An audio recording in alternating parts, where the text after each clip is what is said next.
Olá, meus irmãos, sejam muito bem-vindos por aqui. Hoje eu quero meditar com vocês aqui no livro de 2 Reis, no capítulo 6, a partir do versículo 15.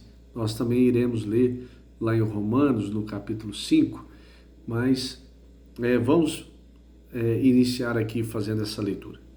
E diz assim o texto: E o moço do homem de Deus se levantou muito cedo e saiu, e eis que um exército tinha cercado a cidade com cavalos e carros. Então o seu moço lhe disse: Ai, meu senhor, que faremos? E ele disse: Não temas, porque mais são os que estão conosco do que os que estão com eles. E orou Eliseu e disse: Senhor, peço-te que lhe abra os olhos para que veja. E o Senhor abriu os olhos do moço e viu, e eis que o monte estava cheio de cavalos e carros de fogo em redor de Eliseu. Então esse texto aqui é muito conhecido, né? O profeta Eliseu também é um grande homem de Deus, foi discípulo do profeta Elias e teve a unção dobrada, ou seja, Deus deu a ele o poder que havia na vida de Elias de dupla forma. Então, meus irmãos, Eliseu aqui, observe que tudo que o rei da Síria, que era inimigo de Israel, intentava fazer contra Israel, Deus mostrava para Eliseu e Eliseu falava ao rei de Israel.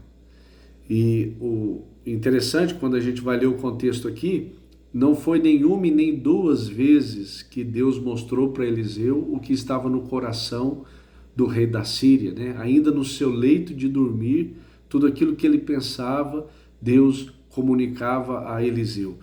Então eu vejo aqui a mão de Deus, né? Deus aqui guardando Israel. Então, nesse momento aqui, o seu servo Geazi, né, que era um discípulo também de Eliseu, ele fica com medo, temeroso, e de fato qualquer um ficaria na situação dele, né? Imagina um exército lhe cercando, dizendo que ele vai morrer. E naquele momento, a fé de Eliseu, ele ora e pede a Deus que os olhos de Geazi fossem abertos para ver que aqueles que estavam com eles, ou seja, com Eliseu e com Geazi, era maior do que aqueles carros e cavalos e carruagens. Então havia um exército de Deus ali, anjos.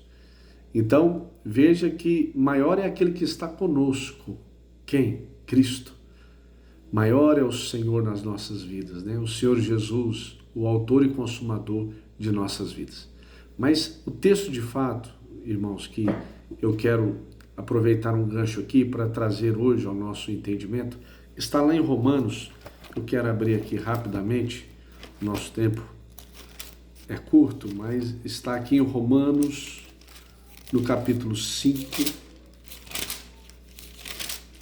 Eu senti muito de falar com os irmãos sobre esse texto. Romanos capítulo 5 vai dizer assim, a partir do versículo 3.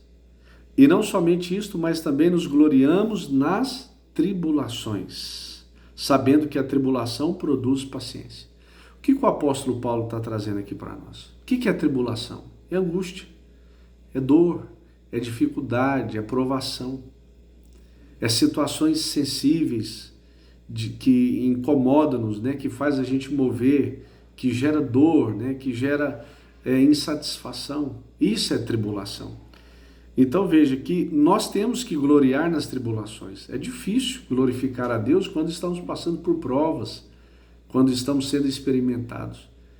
É interessante que ao invés de Eliseu ficar temeroso, né, nós acabamos de ler aqui em 2 Reis, pelo contrário, ele vê uma situação de aperto, de dificuldade, e ele pede a Deus, porque ele já tinha um entendimento que Deus já estava guardando ele. Então, Eliseu pede a Deus que abra os olhos de Geazi, seu servo, porque ele não estava vendo o grande livramento. Então, veja, a tribulação, ela gera o quê? Paciência, né? Sabendo que a tribulação produz paciência. Então veja que as guerras, as dificuldades, ela vai gerar em nós o quê? Um momento de espera, de confiança, de paciência, né? E olha aqui o versículo 4. E a paciência, a experiência. Então veja que O momento que estamos sendo atribulados, angustiados, vem em nós serenidade, gera em nós paciência. E através da paciência, a experiência, irmãos. Né? Então veja que se nós confiarmos em Deus, se nós esperarmos em Deus, isso vai gerar em nós a experiência. Não tem como a gente passar pelas dificuldades da vida e não tirar nada de exemplo. É através das dificuldades, das tribulações, das angústias que cresce em nós a paciência, ou seja, nós começamos a esperar em Deus, a confiar em Deus, a entregar em Deus, e essa experiência gera o quê? A esperança. Esperança em quem? Em Cristo. Então, veja que Eliseu, ele sabia que Deus iria resolver, de uma forma ou outra. Ele já tinha essa certeza que aquela tribulação, aquele momento que estava passando, iria gerar nele paciência. E a paciência ia gerar uma experiência para a glória de Deus. E através dessa experiência ele ia ter esperança. Assim como Geazi olhou, ele percebeu que havia uma grande homilia de anjos, de carros e carruagens a favor deles, para proteger daquela situação. E o desenrolar da história foi que Eliseu orou e aqueles soldados sírios todos ficaram cegos. Então veja, maior é aquele que está conosco do que aquele que está no mundo. Então confie nessa palavra. Deus está guardando você. Confie nisso, no tempo certo, Ele vai te exaltar. Então tenha paciência na tribulação, no momento de dificuldade que você está passando, porque muito em breve o Senhor vai mudar esse cenário. Amém? Deus abençoe você, Deus abençoe a sua casa, uma ótima semana. Amém?